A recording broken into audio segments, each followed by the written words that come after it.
मग यामाला आता कर केलाय तर तुम्हाला काय करावं लागेल? यामाला आपल्याला नेऊ नाही म्हणलं आपण सगळं सोडायला पाहिजे. काय बायका पोरं संपत्ती प्रॉपर्टी नव्हे रे बाळानो, काम क्रोध लोभ असं सोडायला पाहिजे. ज्ञानोबा माऊली वयाच्या 12व्या वर्षी असतानाच ज्ञानोबा माऊली कीर्तनाला सुरुवात केली.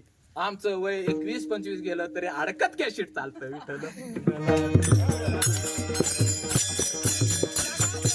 असणारे ज्ञानोबा माऊली कुठलाही शोध तुम्ही शोधून काढा, झालेला शोध तो ज्ञानेश्वरीत सापडतोच. म्हणजे जगाचं ज्ञानी म्हटलं तरी ज्ञानोबा माऊली वावगं ठरणार नाही.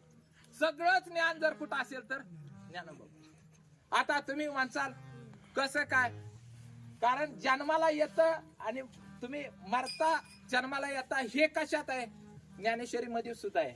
नासे ते पुनरुत्ती दिसे